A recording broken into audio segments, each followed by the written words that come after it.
So a lot of people are concerned with the way Malot looks these days, and they're suspecting kuti she might be back full time kunwa brongo. Pane video yawe iri kucirculate. Ndatora screenshot mukuona Malot zvaari.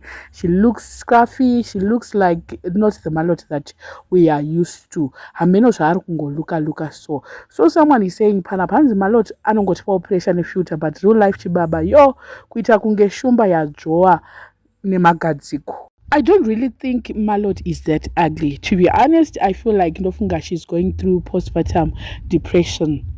Kunge zvake asina kunyatsoita kunge vamwe vasikana. Yes, I might accept kuti she's not Miss Zimbabwe, she's not that beautiful, but hatingambomuise kune vanhu vakashata, vanhu vanenge vari kuzonyanyisa kuwanza. My real worry is what a lot of people have noticed pana Malot, kuti ari kuita kunge ng'anga, kunge munhu ari kushopera, ari kudzidzira kushopera. Hameno zvaari, so handisi kuziva hangu kuti ujangi uyo chii naMalot, chii chiri kuitika, I'm not so sure. And people are saying panapa hands they look like drug addicts and they look like they are smelling. And from the picture you can actually see kuti ko munhu uyu ari kunyatsoita kunge munhu ari kutoshandisa madrugs zvekutodaro. Plus hanzi she looks like, hanzi at a distance, hanzi you can smell from a distance, smell in Malot. I mean, how can you smell from a picture? How can you have a smell, a scent ye munhu ari pa picture? Usmela say vanhu vanenge vakungowanza. Once one can smell the smell of tinned fish, the rotten one from this end. Yeah, mawan. Hakuwanza maZimbabweans ka. I think kuti tofanira kutopiwa medal chaiyo kuwanza. Hanzi kuita zvigunduru chaizvo. Hanzi zviri kuita kunge zvimwe zvinhu. Don't know what. Vanhu vakawanda vari concerned, I don't wanna lie. Hanzi kubva vaita kunge vanhu vakarasirirwa, kunge vanhu vasiri kuziva kuti vari kuita nezvei, vari kuenda kupi vachibva nekupi. And then hanzi they look like junkies. Hanzi kunge zvigure chaizvo. Malot nemurume wake kubva vaita kunge majunkie. Ndo zvataurwa nevamwe panapa.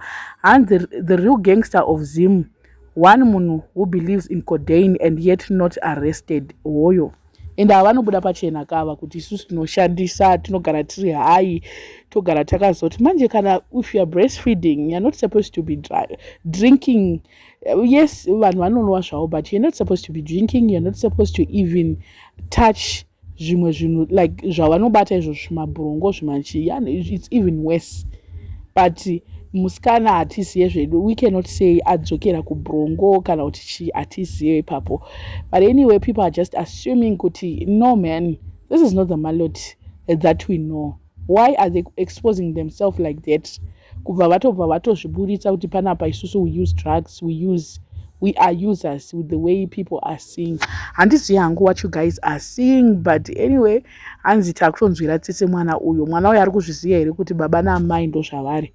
Hanzi tatova neconcern nenyaya yemwana chaiyo kuti mwana uyu achakwanisa kureiswa zvakanaka here. They're doing a good job raising Malot's son. Malot's son looks very decent, looks like somebody who is coming from a good family. Uchimuona, the way he dresses, the way he presents himself.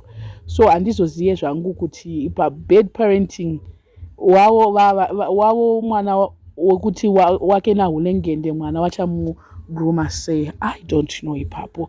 Let me know what you guys think nana Malot. Chandinoramba ndechekuti Malot abva hanzi akashata zvekudaro. Aiwa, Malot anotokukidzana nevanhu vakawanda. Paface chaiyo hatingamboti akashata zvekudaro. Bleach yake inonyatsomuitira zvakanaka, anonyatsobleacha zvinonyatsoita zvakanaka chaizvo. Although bleaching yake inonzi inobuda kasmell so. Ndo zvandakanzwa. Hanzi bleaching yaMalot ine kasmell, but skin yake is very flawless.